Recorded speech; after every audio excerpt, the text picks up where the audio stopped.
Hi everybody, my name is Kristen Clark. I am an orientation and mobility specialist here at Perkins, as well as the Assistant Education Director for Community Programs. This presentation is hopefully going to be a little different. I have a few slides. I have some things to show you. It's going to be really hands-on, and then we're going to break up and go into pairs and start trying stuff and playing with canes and going under shades, and hopefully you'll get a lot out of this. It's very interactive and very hands-on. In my opinion, that's sort of the best way to learn this skill, as well as to get an understanding of what your kiddos may be going through with a vision impairment. So the first slide is walk a mile in their shoes, how people with visual impairments navigate the world. We have a little agenda here for today, all the things we're going to talk about. Basically, what is O&M, where it happens, the things we work on, and then get into how people travel, people with a vision impairment. We're going to talk about canes, AMDs, then we're going to learn all about human guide, trailing, protective techniques, and I've got some vision simulators and blindfolds, and we're going to get moving. So O&M stands for Orientation and Mobility. We are referred to as O&Ms or COMs. We're certified orientation and mobility specialists. All O&Ms have to pass a national exam, so we are certified, as well as have a master's degree. There is an extreme shortage of O&Ms right now in the field. So if anybody is interested in changing their careers or pursuing a new career, please talk to me. I would love to tell you all about it. It is a great program here in Boston, and it's federally funded. So anyone who wants to ask afterwards, come and see me and I'll talk you into becoming an O&M. It's loads of fun. So orientation and mobility is understanding where you are in space, the orientation, and then the mobility component is how you get from point A to point B safely and efficiently. Here, if you have a birth to 3 child, you may be working with Perkins, or Early Intervention Services. We are the only agency in Massachusetts that has TVIs that deal with the vision impairment. We do not have O&Ms in the early intervention program, but we do it on a consult model. So what that means is we will come out to meet you and your family at home, at a daycare, at the early intervention programs, at a park, at a library. And we just consult with the family. We talk about different skills and strategies that you can use, different ways to get around, and it's a very informal consultation. When your child is turning 3 and entering the school district, it's a whole new world of all kinds of different things. You're going to meet all new people, and you're going to learn like a whole new vocabulary. We have acronyms for everything, and you'll learn a whole new vocabulary. When a child transitions to school, if they're visually impaired, they most likely have a TVI already on their caseload. Should they have an O&M? Yes. That is my little soapbox I love to get on. If the child is visually impaired, if they have a TVI, they should at least have an O&M on consult. So something to think about as you're advocating for that first IEP meeting that you're going to. O&Ms in the school, they're either employed by the school or by a local collaborative. Most school districts do not have their own O&M unless they're a bigger city. Like Boston has a few, Worcester has 1 O&M on staff. The rest come from collaboratives or from us, from Perkins.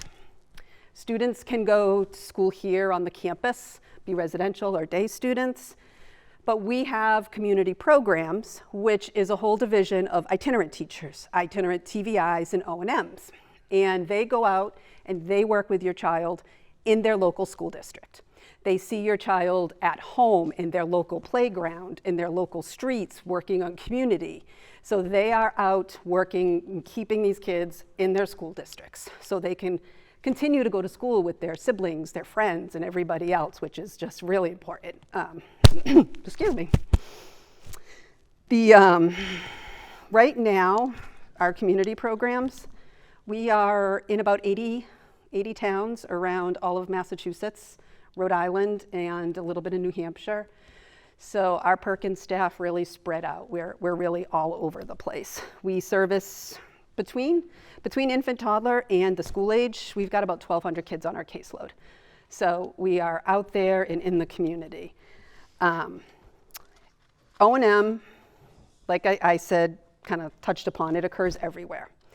O&Ms work on positional concepts, spatial concepts, working on learning routes. They're in their school, they need to figure out how to get to the nurse's office, to the cafeteria, to the gym. We work on learning those routes and how to get there. We go outside into the playgrounds. Playgrounds are just like the most overwhelming place, but we teach them how to get around that playground safely.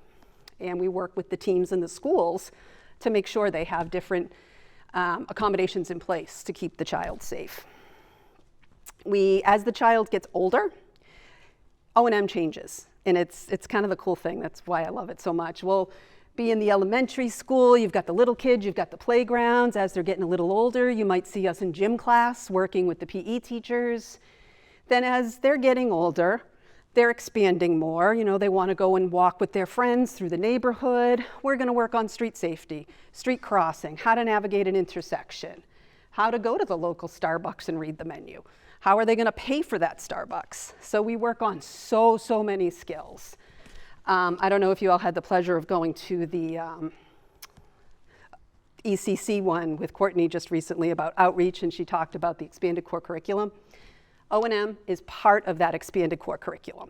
So kids are entitled to this service. If they have a vision impairment, they are entitled to O&M. And as I was saying, as the kids get older and O&M starts to kind of expand out into the community, there's going to be more and more skills they're going to need to learn. We work on public transportation, helping them get their first job. I mean, there is just so much that O&M does. It's all over, it's everywhere. That's why it's fun.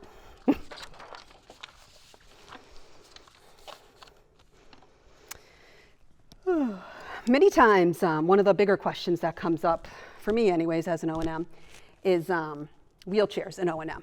And yes, if your child is in a wheelchair, yes, they can get O&M. And yes, there are so many things we can work on. The skills that we're working on with ambulatory students also need to be taught to the students that are in the wheelchairs. How are they going to navigate a route to school or a route to their classroom or a tight space? We work really closely with the PTs in the school. And even if the wheelchair student is learning a route, if they can't propel that chair themselves, they should be able to maybe trail the wall or give the person who is pushing them some information about where they want to go. Whether that's a tactile symbol outside their classroom door, it could be. Electric wheelchair mobility, and I know we might have a PT or two in the office, in the audience here, has come such a long way. They have power wheelchairs now with sensors all around them, so they can tell if they're too close to walls, too close to people. And there's a newer one now that has sensors for drop-offs. So, I mean, it's expanding and it's really like amazing what's out there now to help people be independent in a wheelchair with a visual impairment.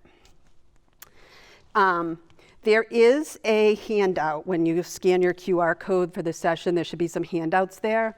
And one of them has a link to different websites and different social medias and things like that that will be helpful. And there is one on there and it links you back to Perkins and is a gentleman by the name of Scott Crawford. He does an amazing session on wheelchair mobility. So if you ever have questions too, I would recommend watching that. The next slide says all about canes. There's a black square in the middle that says white cane with a stick figure of a person holding a cane or what looks like a sword in my opinion. The slide says, the white cane in its simplest form represents a tool by which blind and vision impaired people can lead independent lives. Love that saying. In the background of it, you can see a little bit, it says White Cane Day. And what that is it's on October 15th every year, but back in 1964, they developed this White Cane Day to become a national observation in the US to celebrate achievements of people who are blind or visually impaired. Here on campus, they always have a really big parade and there's all different activities around. At the state level, they actually have a program at the State House every year, And they come in and there's all different people talking about, how their cane has made them independent. I had a student go to White Cane Day once and to present and talk about his experiences. And he was in high school and he's now a political science major in college. And he showed up at that White Cane Day in his suit and tie, ready to go. And he marched around the White House, the State House, and introduced himself to every senator, anybody who walked by him with a suit on, basically, to get himself an internship there. So that was like the greatest experience for him. I loved it. In the school system, the O&Ms that work with your children in their school systems, we tend to do a lot of different activities too. We want to showcase our students and what they're doing. We have, in the past, I've done bulletin boards with a couple different kiddos. One kid who wanted an entire bulletin board devoted to Fetty Wap because he only has one eye, and he wanted to tell everybody how he was just like him. So that was fun. We've done videos where students have taken their cane out into the community, videotaped themselves in Boston or in Worcester doing something and told their classmates about it. And we've made pencils, white pencils to look like white canes. I had one girl do those to pass them out. So it's fun, and it's a great way to get our students involved. This particular slide has a poem on it, and it's written by Jessica McDowell, who is a TVI and an O&M. I wish I knew her so I could meet her, but I've just had this poem hanging around for so long. She helped her student write it for White Cane Day. It says, "This is my cane and my trusted friend, from the strap on the top to the tip on the end. I take it with me when I start my day. I use it to find things that are in my way. Tap, I found a pole and I go around, moving my cane smoothly to scan the ground. Whoops, what is that? I stop in my tracks. Oh, I just found some really big cracks. I can step carefully and I don't want to fall. With my cane in hand, I'm walking tall. Hey, did I just find something new? The cane tip went down and I think that's a clue. Oh, there's a curb, but no big deal. I know it's there, I know by feel. So it's a happy White Cane Day and we'll have many more. My white cane and I are off to explore." I just feel like that coming from a child's perspective is so important. Why we talk about the white cane and why we think this is important. This next slide, I apologize, it's my civic duty, I have to tell you about the white cane law here in Massachusetts. And yes, it should be common sense that if you see a person with a white cane in a crosswalk, you're supposed to stop. Shocking, I know. The interesting part was also if you see a person with a guide dog, you are, first of all, supposed to stop again, but also control your dog. If you have your dog with you, you are responsible if that dog does something wrong. So you have to control your dog. And if you don't, you could get a $500 fine. So that's my civics lesson for the day, that's it. So now I'm gonna talk about canes. I've been up here playing with my little baby cane because I always have to have something in my hands, but this is my little cane. We're gonna talk about, it's got a grip, the cane and the tip. We're gonna talk all about the different parts of the cane. The white cane, first of all, is the symbol of visual impairment. You're gonna see white with red on the bottom. There is also, and I thought I had one, if you see a white cane with red on the bottom and an additional red strip, that's actually the universal symbol for deafblindness. So just a little good to know. When kids get canes, we can customize, we can do fun colors, we can do fun colored grips. We put stickers on them, we hang keychains on them, we do absolutely anything to really just make this enticing to the child. I do really like, and I don't have one unfortunately, the hot pink. That is my favorite. Canes fold up, the majority of them. There are straight canes. That's a preference. Not many kids like the straight canes. They have inside them this nice big long elastic. It breaks. If you lose it inside your cane, there are tools that you can try to get it back out with, but I'll tell you it's never gonna be the same again. So that's why we recommend you always have two. And I just spoke to a mom today, oh, she's not in here, who told me she puts a air tag on her daughter's canes. Oh, yeah, because she throws them and loses them everywhere. So she has it hooked up to her phone to get an alert when she loses the cane. So that's my new brilliant advice. I told you I was going to use it, Jesse, all the time now. It's my favorite. Purpose of the cane, to detect items in front of you and for identification as a visually impaired person. You always want to keep it relatively clean. With kids, it's hard. I've seen them hit by, well, sadly, I've seen them hit by cars. I've seen them bent. I've seen them cracked. You know, you just want to keep them in relatively good working order.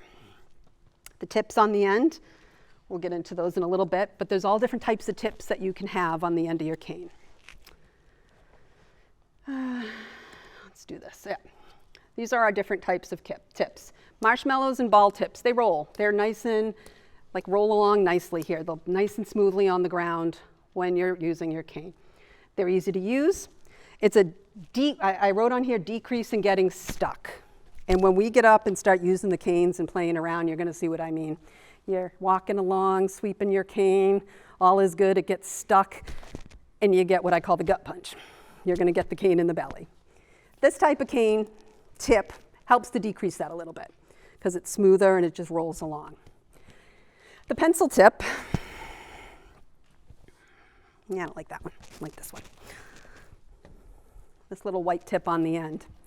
Smaller, it's lightweight, and in my opinion is used for somebody who's a little faster and a little more experienced with their cane.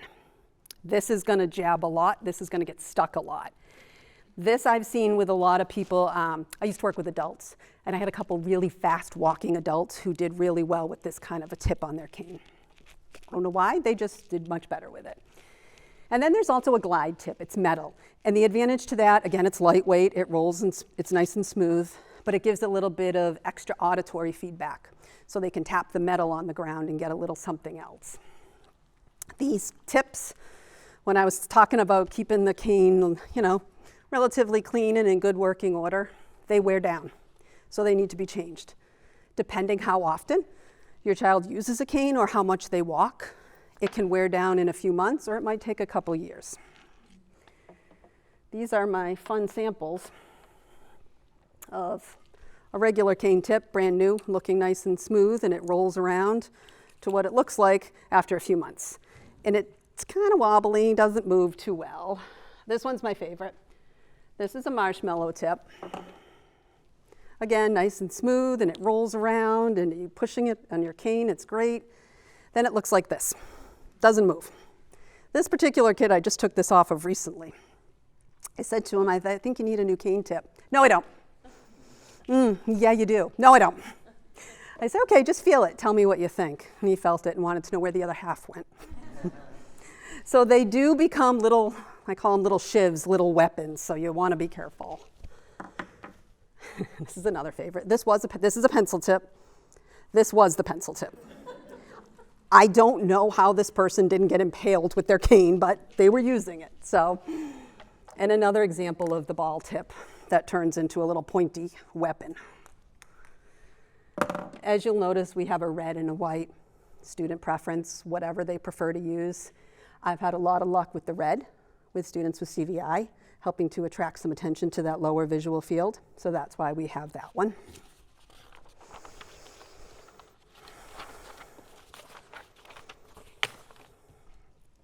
So I wrote on the slide, all student dependent, need to be changed, and care and maintenance. So those are things, if your child ends up being a cane user, you really want to look at. Making sure it's clean, making sure they can fold it. You'd be amazed what tater tots and food can do to the insides of these little joists. It's disgusting. You need to clean it every now and then. Little soap, you're good to go.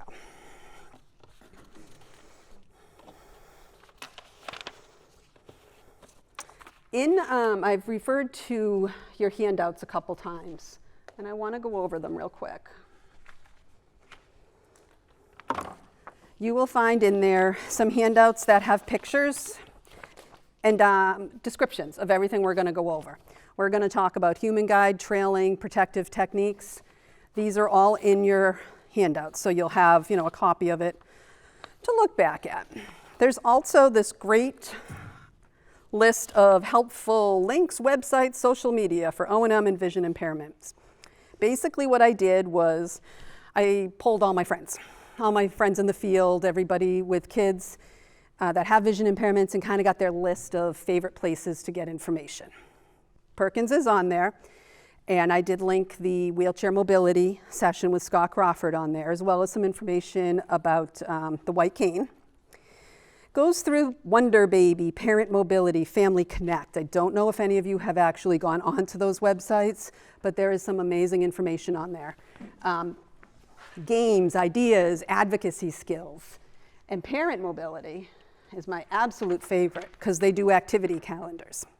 These little calendars have different themes every month and give you different ideas of games and things you can do with your children to help incorporate some O&M skills into their routines. Today we could do practice stepping sideways 3 times each direction. So just little things that you may not think of, that sidestepping is pretty important. They need to learn that. So there's also a couple blogs. The 2 that I posted are 2 young women, and they really dive into different things. You know, they talk about jobs and going out socializing and hair and clothing and makeup and things like that. They're pretty interesting. There's a couple links for games as well as yoga. That's really the yoga links, super relaxing if you're into that. The National Federation for the Blind has a program where they will issue you a free cane every year. So that is a really good option. You know, it's good to have that backup cane for many reasons, so it's good you could get it through there as well. Then the most important one, in my opinion, is the links to educational information. This link will bring you from Massachusetts. I'm sorry if there's anybody from outside of Mass, but it brings you to the Mass Department of Education. And it talks about O&M in the school.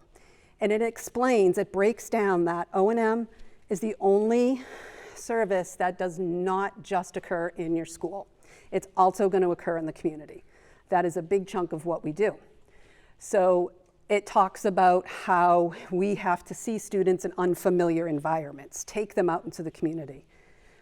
Most districts that I have worked in or have been very receptive to that. Occasionally, you get pushback, but it's good to know that you can reference back to this website and say, actually, you have to let my child get O&M in the community. So it's always a good resource to have in your back pocket when you start dealing with school systems. Goes on to talk about the books too. These are some of my favorite O&M books that I put up here to display, and it gives links to where you can get them all. This book, my all-time favorite, is no longer in production. I thought of actually photocopying it for all of you, but I found a link where you can actually read it online at some archive site. I don't even know what it is. But this book talks all about a student named Owen who's getting O&M. And it talks so much about how their family does it, how they get their friends involved, what's going to happen when he goes to school. So it's a super cute resource if you want to share it with your children or even share it with the teachers that they're going to be having in school. I shared all of these books every time I had a student transitioning. I really thought it was important that in the teacher's library, they had books that represented my students. So there's a lot of books on there that talk about canes and vision impairment, so it's very important. There's some social media channels. We're all on social media, so you can pick one. There's 1,000 for TikTok, Facebook, Instagram, you name it. There is one that I want to point out on YouTube. It's called Blind on the Move. And if your child becomes a cane user, I would highly recommend you check out his site. His name is Mike, and he gives some of the best short videos on different cane skills. So if your child's learning constant contact, which we'll talk about, he breaks it down and talks about it. He talks about trailing, different protective techniques. He really dives into it. They're short videos, and they'll help you guys as family members to really understand what that skill is that they're trying to learn. All right. My original plan was for all of us to go outside. And the weather isn't really, I just have a fear we're going to get out there and the skies are going to open up and we're all going to get soaked.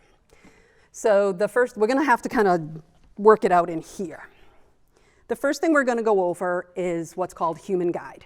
And this is how you can assist somebody who is visually impaired to move through their environment safely. With children, we all run in and hold their hand. That's the first reaction we all have. Totally normal, totally fine. Once they get to school, I become a little bit crazy about that. And I don't want hand holding. I want Human Guide. and it probably sounds really mean of me, and I'm sorry, but it's more appropriate. It looks better. It's more age appropriate.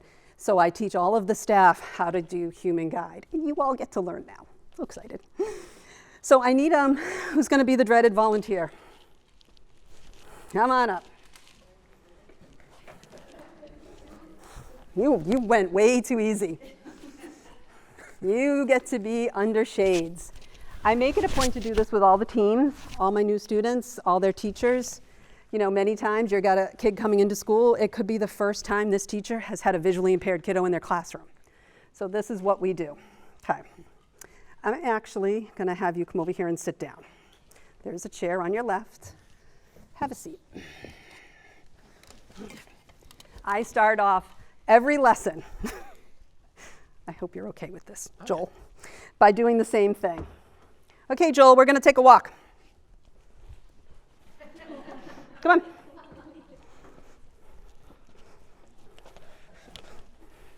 Okay. Oh, God, okay. All right, so we're going. You're fine. Yeah, so anyways, last week when I was out, oh, my God, we went to this great restaurant. And, yeah, my God, it was so much fun. Yeah, oh, hey, how you doing, Joel? You good? Yeah, okay, good. So, yeah, like we were out and we did all this stuff. And, yeah, it's pretty cool. Okay, yeah, here's a chair. Have a seat.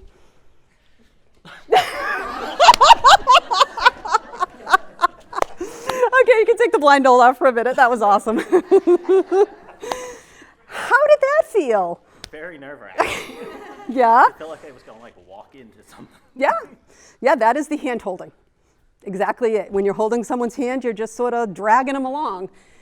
I wasn't giving him any tips of where we were. I wasn't talking about it and just whipping him around. I was, too busy talking about something else. So it's terrifying.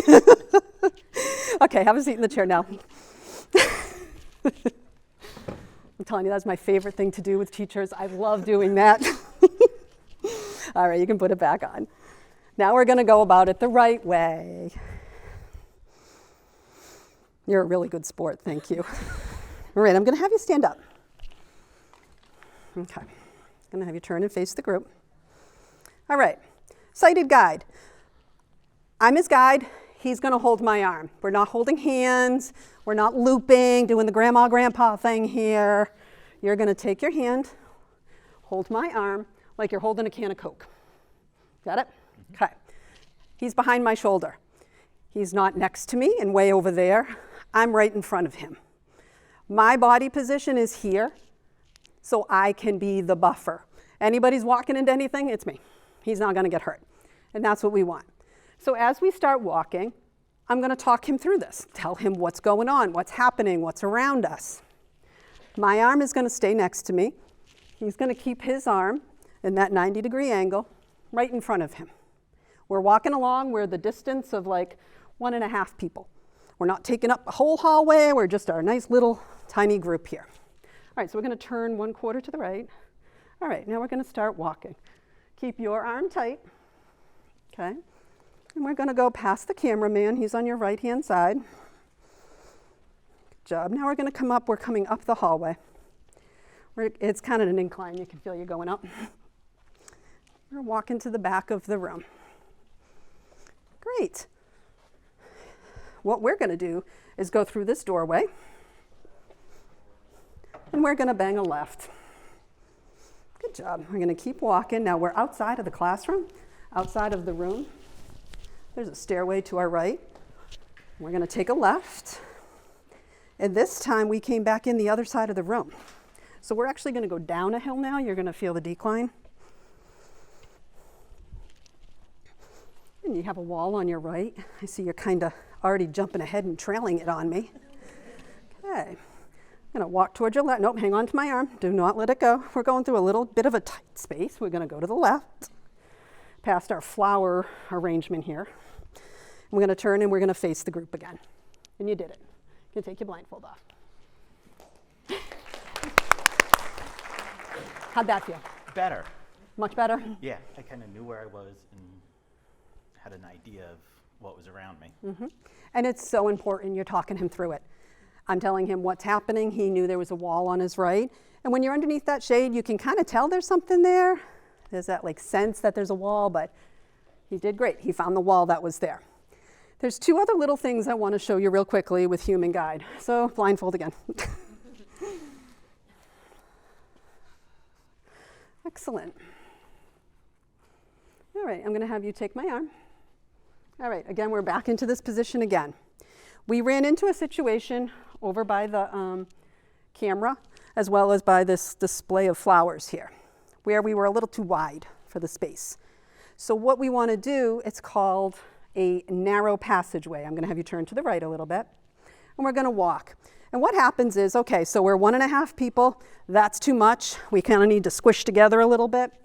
My arm is going to fall right behind me. He's going to, you feel my arm turn behind me? Yep. All right.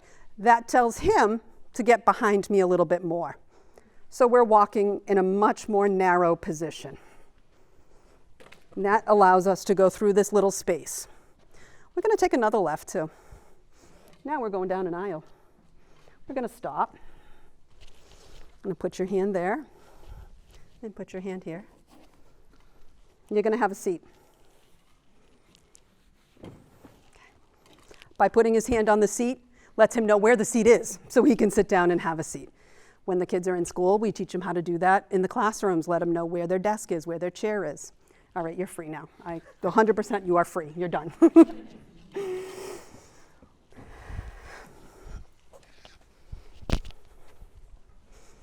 Thanks.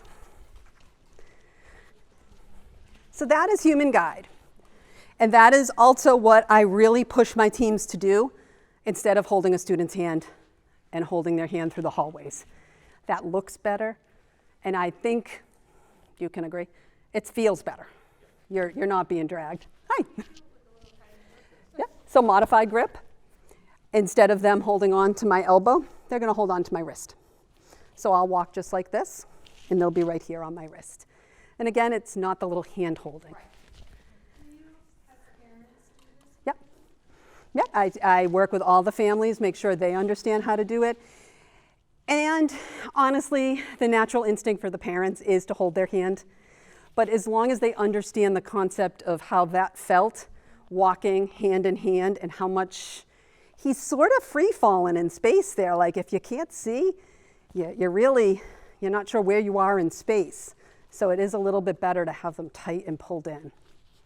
My hope was to do each task and then have you all try it. But I think I'm going to go through trailing and protective techniques separately and then give you guys the chance. I have about 10 or so blindfolds so you can try it out. I also have vision simulators. So you'll have, I believe I set them all to no vision in one eye and restricted vision, restricted field in the other eye. So trailing, and it's kind of interesting, you automatically did it when you were over by the wall. You sort of put your hand there. Trailing is just basically that, trailing a wall to help you get to a destination. If you're walking down this hallway, just wide open space, when you're blindfolded, it's very overwhelming.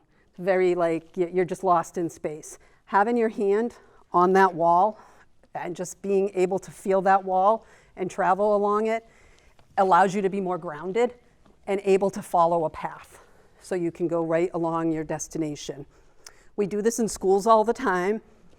Teachers love me because my kids always tear the stuff off the walls. Oh well, told them shouldn't have it there. So that is, it's just very, very helpful to give you that grounding and know where you are in space. It also helps to travel in a straight line. So it's an easier way for a student to learn a route that they're going to come out of their English class, they're going to take a right, and they're going to trail that wall until they get to the third opening, and then that's their math class. So that's how we incorporate that into an O&M route. Okay. Who wants to be my next victim? Come on, Mom.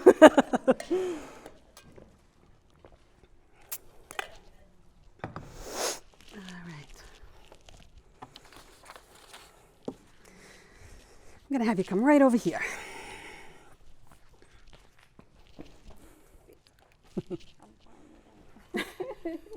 Well, that's good. Now we're just going to take away your light perception, and it's all, that's good. All right, can you just head up the hallway to the door? Get your hand off the wall and try it without it. How about come towards my voice? Maybe that will help a little bit. Yeah, yeah. All right, now you can use the wall. I want you to put your hand against the wall. I'm going to touch your hand for a minute, okay? Yeah. I'm going to turn it this way. All right, now follow the wall.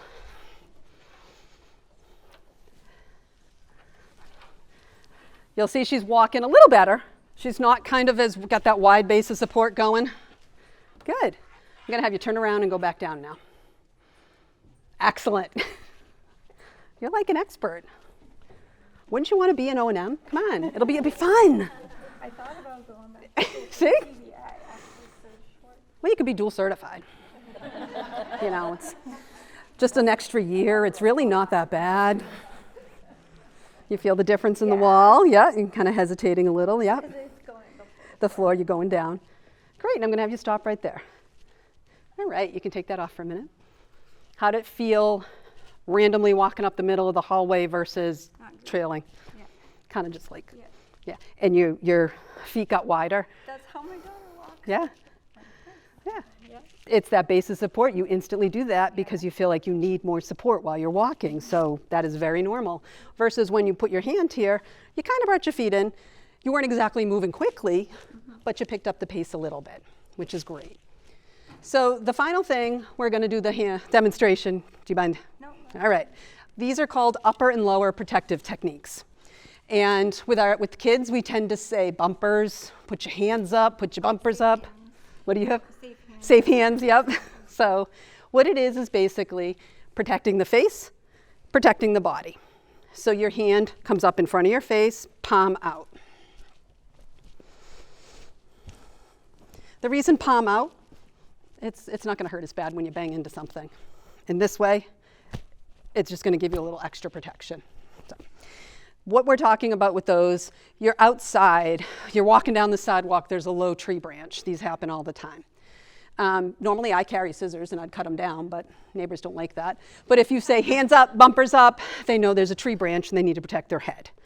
If they're walking through the house, houses could be a disaster. There could be chairs everywhere. Somebody leaves a chair not pushed in. You know, they're going to walk right into it. So having that hand out here is helpful. In the school system, yeah, chairs are everywhere. The desks are everywhere. There's no rhyme or reason. So you want to make sure you have that hand there for some protection. Lockers too. God, how many times I've gone hallways of lockers and I'm like, just put your hands up and keep them there because they're all open. Nobody closes them. So I'll have you put that back on.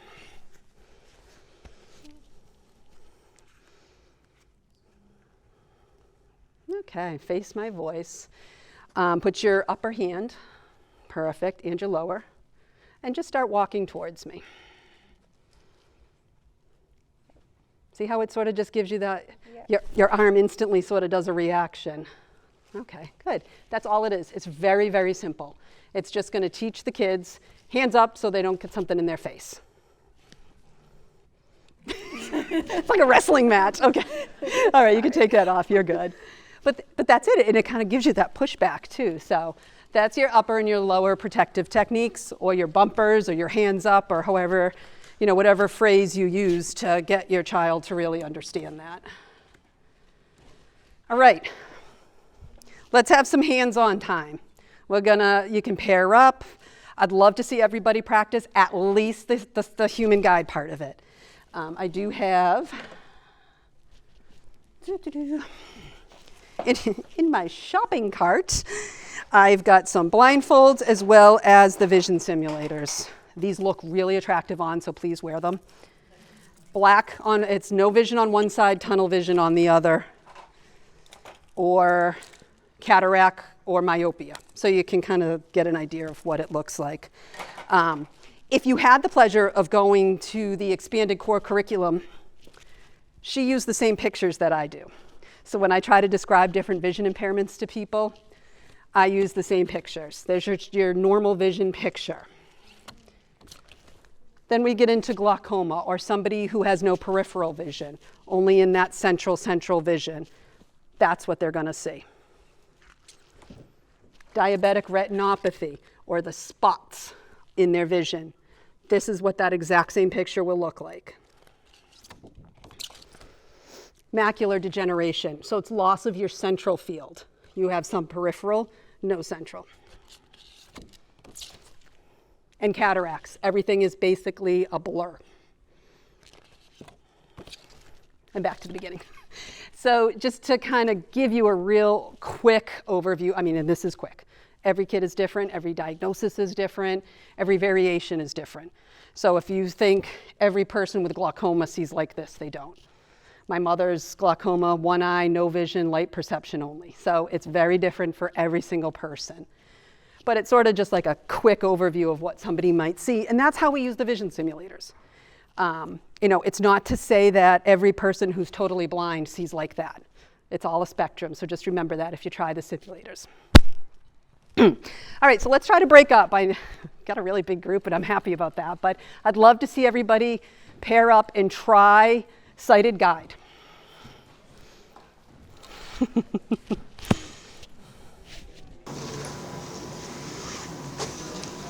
Real quickly, somebody just asked me, and I realized I forgot as part of my spiel to tell you guys